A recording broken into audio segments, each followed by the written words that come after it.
सच्चिदानंद घन प्रेम समुद्र, प्यारी जू का निज महल श्री वृंदावन धाम, श्री वृंदावन धाम के युगल चंद्र श्री प्रिया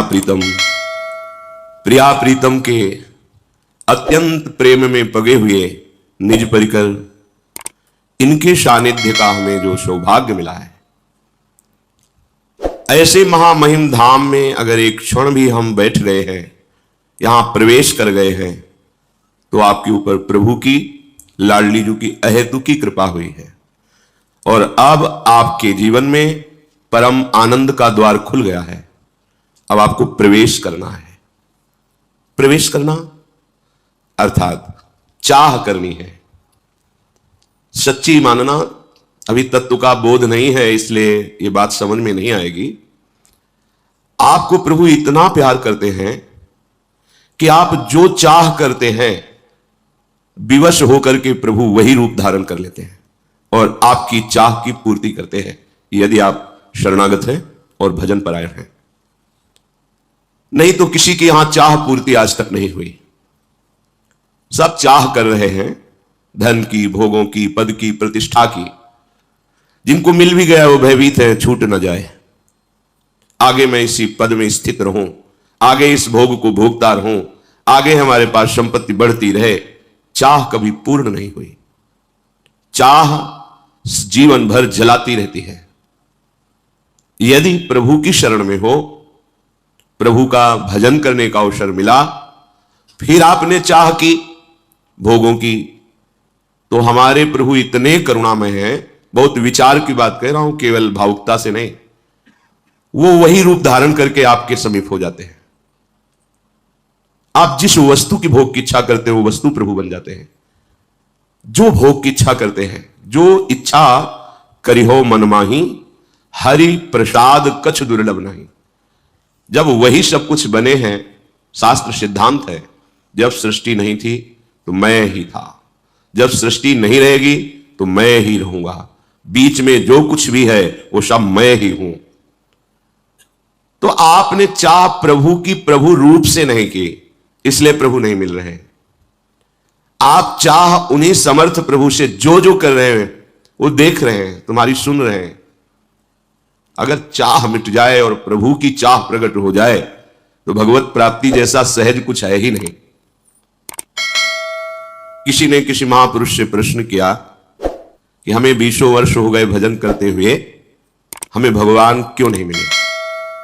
कितना भजन करना पड़ता है, क्या करना पड़ता है जिससे भगवान मिले, मुझे क्यों नहीं मिले? तो उन महापुरुष ने कहा, तुम सत्य को साक्षी करके सच्चे हृदय से बताना, क्या तुम्हारे मन में भगवान से मिलने की वास्तविक चाह है? थोड़ी देर शांत रहे और कहा, कभी कभी ऐसा आता है कि भगवान मिल जाते तो ठीक है। बोले चाह का स्वरूप नहीं है। आप कोई व्यापार करते हैं, उस व्यापार में आप क्या चाह करते हैं कि अच्छी लाभ वृत्ति हमारी पूर्ण हो, हमें अच्छा धन प्राप्त हो, और जब नहीं प्राप्त होता तो आपको कैसा लगता है? तो बहुत जलन होती है और व्याकुलता होती कि मुझसे क्या कमी रह गई, जो मुझे लाभ मिलना चाहिए व्यापार में वो लाभ क्यों नहीं मिला। बोले इसे चाह कहते हैं। ये चाह है। आपका हृदय जलने लगे, अंतर दाव लगी रहे, धुआं प्रगटे कोय, कह जाने दिल आपनो या जा सिर बीती होए। अंतर में आग लग जाए, क्यों नहीं प्रभु मिल रहे? बोले आपको सुख से नींद आती है, भोजन अच्छा लगता है, परिवार से बातें करने में अच्छा लगता है, घूमना फिरना अच्छा लगता है, सच्ची बताना। बोले जी। तो बोले अभी चाह ही नहीं प्रभु की मिलन की। चाह जब प्रकट होती है तो विषय भोग, निद्रा, हंसी, जगत प्रीति, बहुबात, ये अच्छा ही नहीं लगता, कुछ अच्छा नहीं लगता। तद विस्मरणेन परम व्याकुल देती। ऐसे महापुरुष से विस्मरण तो होता ही नहीं। अगर विस्मरण का भ्रम हो जाए, परम व्याकुल देती, तड़पने लगते हैं, प्राण व्याकुल होने लगते हैं। और भोग सामग्री, लोक लोकांतर की पद प्रतिष्ठा चाह से ही केवल पूर्ण नहीं होती, उसके लिए आपको प्रयत्न करके साधना, सुकृत, पुण्य, तपस्या और भी सब करना पड़ेगा। लेकिन सच्ची मानो प्रभु की प्राप्ति केवल चाह से होती है। बस ये चाह प्रकट करना महापुरुषों के संग से ही हो सकता है। साधना से प्रभु का साक्षात्कार नहीं होता, तपस्या से प्रभु का साक्षात्कार नहीं होता। आपको लगेगा ऐसा क्यों कह रहे हैं? क्योंकि आज तक कोई साधना का मूल्य ऐसा नहीं हुआ जो प्रभु को खरीद सके। अनंत महामहिम प्रभु को कोई तपस्या के द्वारा खरीद सके, ऐसा कई प्रमाण नहीं मिला। लेकिन जब चाह करके अंदर से हमारी व्याकुलता बढ़ती है तो बाहरी चेष्टा को आप साधना कह लें, तपस्या कह लें, योग कह लें, वो अलग बात है। उस चाह में प्रभु का प्रादुर्भाव हो जाता है। ऐसी चाह जिसने सब चाह को भस्म कर दिया, अब जिया ना जाए, जिया ना जाए, अब चैन नहीं। ये चाह जितनी ज्यादा प्रकट होगी, जैसे काम की चाह प्रकट होती है तो जिस गली में अपना प्यारा रहता है, कामना जिससे युक्त है, उधर ही दृष्टि रहती है, वही मन घूमता है। तो आपको प्रभु की चाह हुई, प्रभु के चरणों में मन घूमता है, प्रभु के नाम में, प्रभु के रूप में, प्रभु की लीला में, प्रभु के धाम में, नहीं तो चाह कहां है? जिससे सच्चा प्यार हो जाता है उसके लिए प्राण पुष्प की तरह न्यौछावर करने में उत्साह रहता है उस प्रेमी को, कि अगर मेरा प्यारा मांग ले तो मैं प्राणों को फूल की तरह समर्पित कर दूं। आपको जरा सी प्रतिकूलता होती है और अपने प्यारे पे दोषारोपण करने लगते हैं, आप भगवान हो, आप ऐसा कर सकते थे, आपने क्यों नहीं किया। चाह, अगर हम किसी गुण की, किसी पद की, किसी भोग की, किसी योग्यता की हमारे अंदर चाह है तो अभी प्रभु मिलन की चाह नहीं है। हमारा चित्त जिस विषय का चिंतन करता है, मेरे प्रभु अंदर बैठे देखते हैं, वो बेपरवाह हो जाते हैं।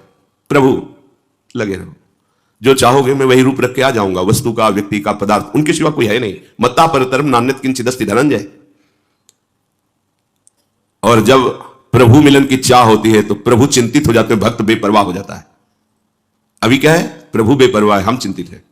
प्रभु मिलन के लिए नहीं, भोगों के लिए, पद प्रतिष्ठा, मान सम्मान, यश कीर्ति, ये बड़ा जाल है माया का, जो जितनी ऊंचाई होता है वही जाल फेंक कर फंसाने की कोशिश करती है।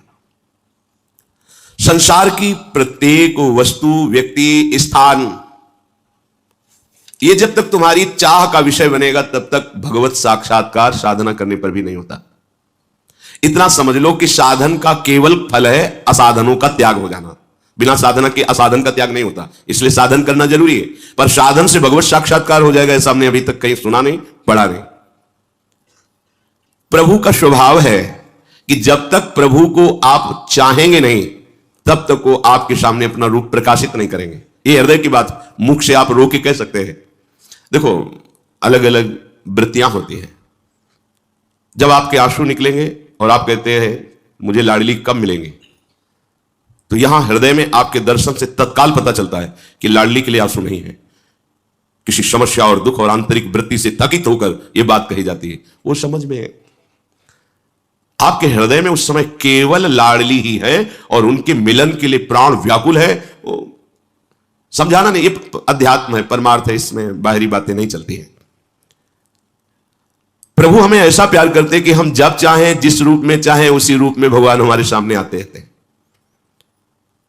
त्रिलोचन जी ने चाह की कि मुझे नौकर मिल जाए, तो अखिल कोटि ब्रह्मांडों के साहब अंतर्यामी नाम रख करके नौकर के रूप में आ गए।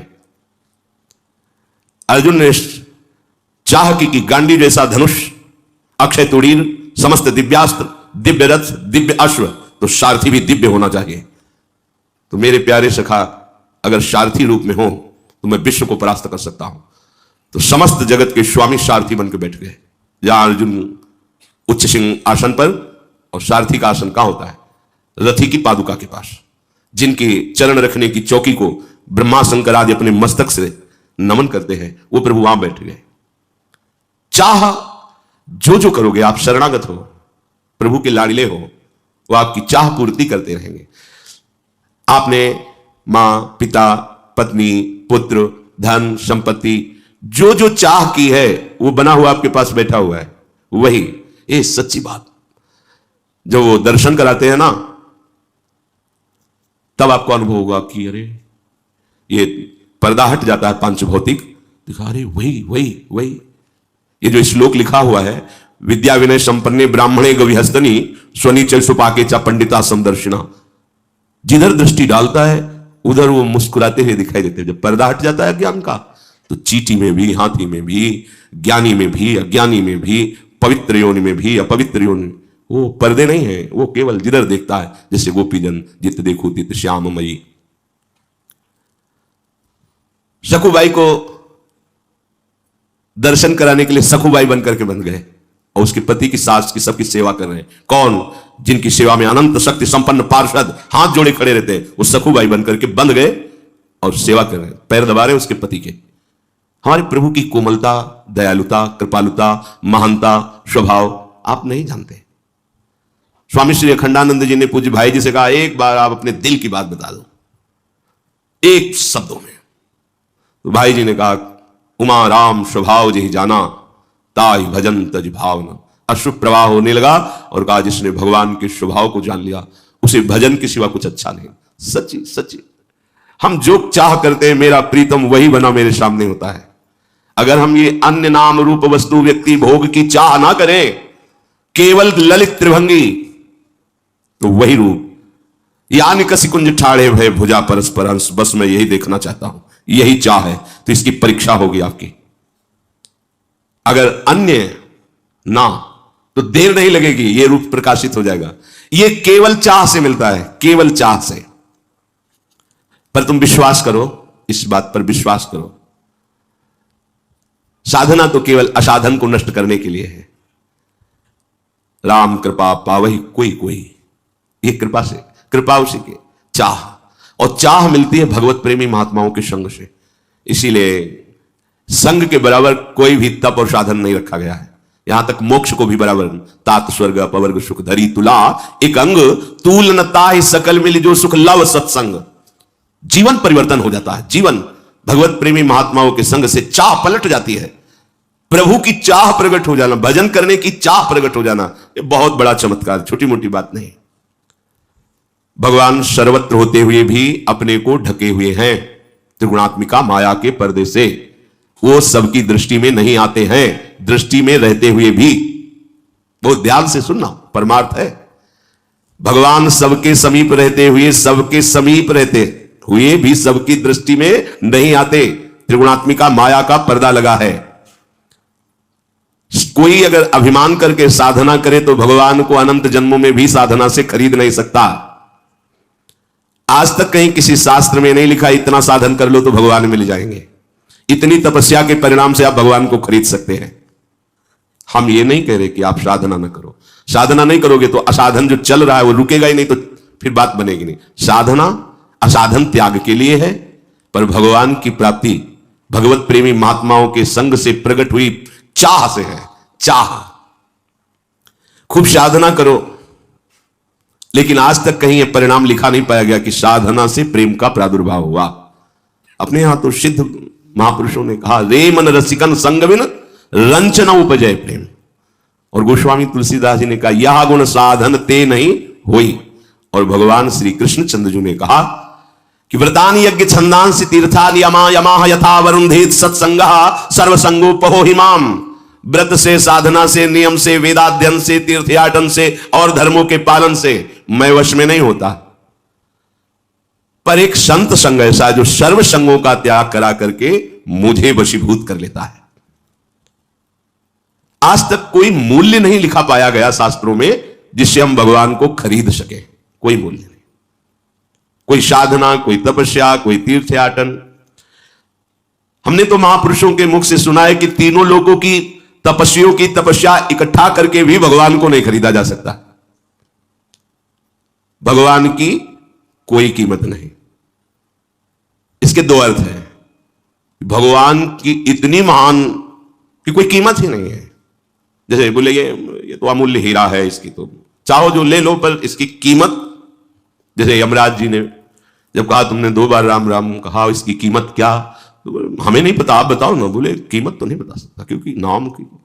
तो ब्रह्मा जी, भगवान शंकर जी, यहां तक स्वयं भगवान से यही प्रश्न किया गया, तो भगवान ने भी कहा कीमत तो नहीं बता सकता, पर प्रभाव उसका देख लो कि आप लोकपाल ईश्वर कोटि के महापुरुषों द्वारा पालकी में लाया जाकर हमारी गोद में बैठा। पर यह कीमत नहीं कह सकते इसको, अमूल्य। तो भगवान की कीमत क्या है? अर्थात अमूल्य। और दूसरी बात, कोई मूल्य नहीं, केवल तुम मिलना चाहो बस हृदय से। पर इस मिलने की चाह का प्रभाव की अन्य कोई चाह नहीं, न सुख की, न दुख की, न लोक की, न परलोक की, यहां तक कि न मोक्षास्याकांक्षा, मोक्ष की भी आकांक्षा है। प्रभु को प्राप्त करना कोई कठिन नहीं है, अन्य चाहों का त्याग करना कठिन है। बात समझो, यह हम कोई अलंकारिक भाषा नहीं बोल रहे। प्रभु की चाह आग की तरह हृदय में प्रकट हो जाती है, ऐसी बेचैनी पैदा होती है कि कुछ अच्छा नहीं लगता। बावरों सो रस में फिरे खोजत नेह की बात, कोई उनकी रूप की चर्चा, गुण की चर्चा, नाम की चर्चा, धाम की चर्चा सुनाए तो जैसे भूखे प्यासे को थोड़ा सा मिल जाए तो प्राण पोषण हो जाए बस, और कोई उसकी चाह को संतुष्ट कर सके ऐसा त्रिभुवन में कोई पद नहीं। देखो, न पारमेष्ठम, न महेंद्र धृष्ण्यम, रसाधिपत्यम, तो कोई पद नहीं, कोई भोग नहीं, कोई व्यक्ति नहीं। जब चाह प्रभु के मिलन की प्रकट हुई, प्रभु की चाह समस्त चाहों को भस्म कर देती है।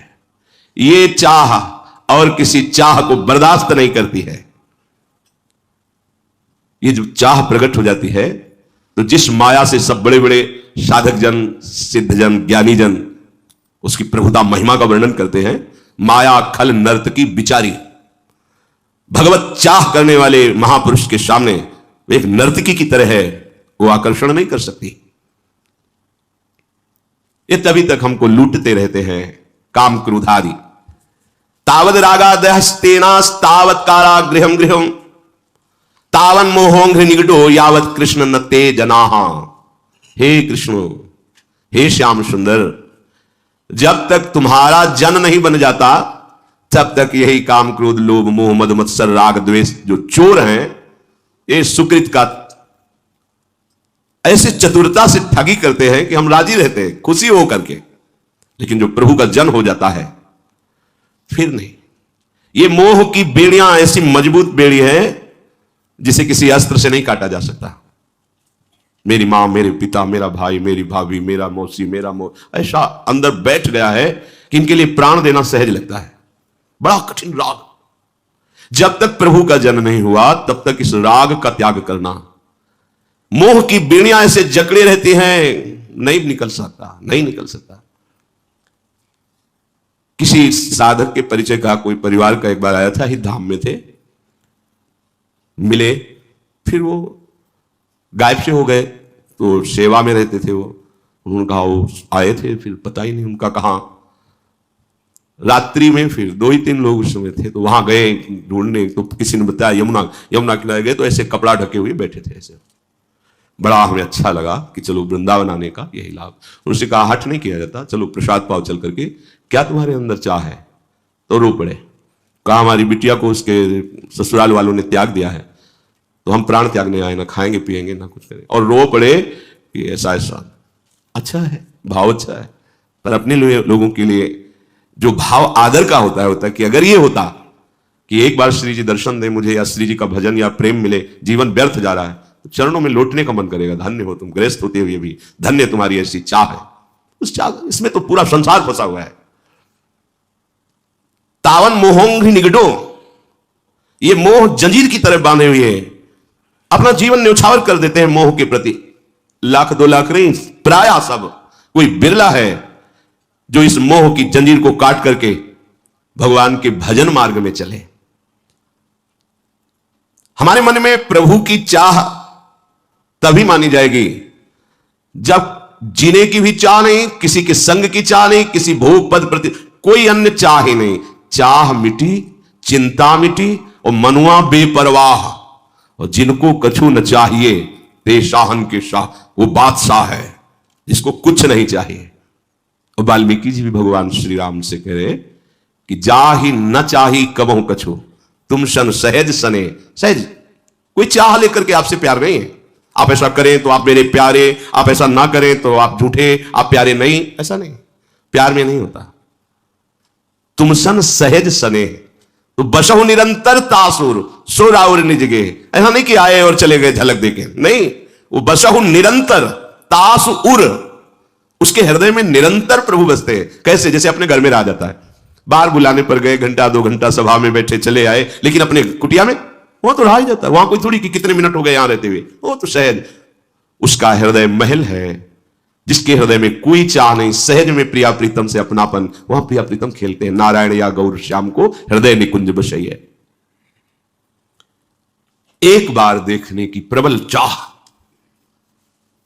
चाहो न सुगति सुमति संपत्ति कछु रिधि सिद्धि विपुल बड़ाई, हेतु रहित अनुराग राम पद बढ़े अनुदिन अधिकाई। गोस्वामी जी क्या कह रहे हैं? मुझे सदगति नहीं चाहिए। देखो, प्राय भजन का फल हम क्या चाहते हैं कि हमारा कल्याण हो जाए, सदगति हो जाए, लेकिन जिससे प्रभु से प्रेम है वो क्या कह रहे हैं? कह रहे चाहो न सुगति, मेरी सदगति मैं नहीं चाहता। सुमति, मुझे बहुत ज्ञान हो जाए, बहुत ज्ञानी नहीं चाहिए। संपत्ति मुझे नहीं चाहिए। रिद्धि सिद्धि नहीं चाहिए। विपुल बड़ाई, लोग वाह वाह करें, मुझे नहीं चाहिए। तो चाहिए क्या? हे राघवेंद्र सरकार, आपके चरणों का चिंतन करते हुए, आंसू बहाते हुए समय कटे बस यही। मृत्यु की बाट जो रहे हैं, मुख में नाम है, हृदय में उनकी प्रति प्रीति है, आंखों में अश्रु रूपी पुष्प हैं जो प्रतिपल चढ़ा रहे हैं, बस इतना चाहिए। कोई सदगति, कोई ज्ञान, कोई रिद्धि सिद्धि सब नहीं चाहिए। आपका चिंतन करते हुए, अश्रु प्रवाह करते हुए, अनुराग पूर्वक, तो ये महामहिम स्थिति है। जब यह चाह रहेगी तो प्रभु एक क्षण के लिए भी ओझल नहीं होते। पी मूर्ति नैनन बसे यही रस रहाए समाए। जैसे कल चर्चा में था कि कभी तो ऐसा लगता है मिले ही नहीं, कभी ऐसा लगता है कि बिछड़े ही नहीं, कभी मिलन कभी विरह। ये प्रेम की वृत्तियां हैं। छिन छिन रुदन करंत छिन गावत आनंद भरी छिन छिन हार हसंत। ये प्रेम की भान उफान तरंगे हैं। भगवत प्रेमी महात्मा के क्षण मात्र के संग से ऐसा दुर्लभ चाह प्रकट होती है। ये चाह, इसीलिए चाहे शिव विरंच सम होई गुरु बिनु भवनिधि तरह न कोई। लोग प्रश्न करते हैं तो प्रश्न की धरा को अपने गुरु प्रताप से समझा जाता है कि क्या इसका भाव है। तर्क संगत प्रश्न करोगे कि क्या गुरु के बिना कल्याण हो सकता है, तो उत्तर होगा कि आप किसी मनुष्य को गुरु नहीं, प्रभु को गुरु बनाइए और उनका नाम जप कीजिए, मंगल हो जाएगा। लेकिन क्या आपको सेवा कुंज जाना, निधिवन जाना है, बाके बिहारी जाना, राधा वल्लभ जी जाना है, तो आपको क्या गाइड की आवश्यकता नहीं पड़ेगी। आप बाहर से आए हैं तो आपको पूछना होगा। अगर कहीं एक विश्वसनीय जो सब जगह दर्शन कर चुका है और वो पास हो, तो आप निर्भय होकर बिना किसी प्रश्न के उसके साथ छोटी छोटी गलियों से होते हुए वहां पहुंच जाएंगे। आप आनंदित रहेंगे, कोई संशय नहीं होगा और ठीक ठिकाने पे पहुंच जाएंगे। तो बिना परिचय जानने वाले के हम परिचय कैसे जान सकते हैं? अब वो परिचय जनाने वाला प्रभु का कोई दूसरा नहीं होता। सोई जानई जे देहु जनाई।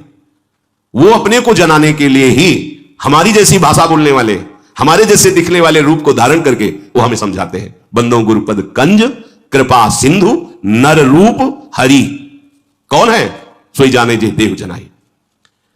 तुलयाम लवेनापि न स्वर्गम ना पुनर्भवम भागवत संग संग से मर्त्यानाम किमुताशिषः।